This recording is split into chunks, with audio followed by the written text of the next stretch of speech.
ఆదివాసీ హక్కుల నేత గిరిజన ప్రజా సమస్యల పోరాట యోధుడు కనక గణపతి స్ఫూర్తితో గిరిజన ప్రజల సమస్యలపై పోరాడుతామని తెలంగాణ ఆదివాసీ గిరిజన సంఘం రాష్ట్ర ప్రధాన కార్యదర్శి పూసం సచిన్ తెలిపారు. సోమవారం జిల్లా కేంద్రంలోని రుణదివినగర్ కనుక గణపతి 5వ వర్ధంతి కార్యక్రమం నిర్వహించారు. 25 ఏళ్ల పాటు ఆదివాసీ హక్కుల కోసం నిరంతరం పోరాటాలు చేశారని సచిన్ అన్నారు. చదువు రాకపోయినా నేర్చుకుని ప్రజా సమస్యలపై అనర్గళంగా మాట్లాడేవారని, గిరిజనుల పట్ల ప్రభుత్వాల నిర్లక్ష్య వైఖరిని ఎండగట్టేవారని అన్నారు.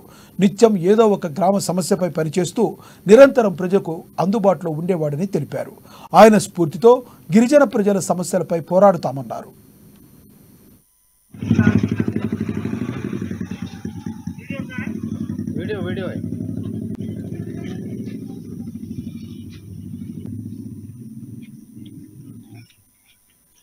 తెలంగాణ ఆదివాసీ గిరిజన సంఘం మాజీ ఉమ్మడి ఆదిలాబాద్ జిల్లా అధ్యక్షులు, అట్లాగే అనేక ఆదివాసీ సమస్యలపైన, ఆదివాసీ చట్టాల పరిరక్షణ కోసం, ఆదివాసీ హక్కుల కోసం కృషి చేసినటువంటి కామ్రేడ్ కనక గణపతి గారి 5వ వర్ధంతి సభను ఈరోజు ఘనంగా నిర్వహించుకోవడం అనేది జరిగింది.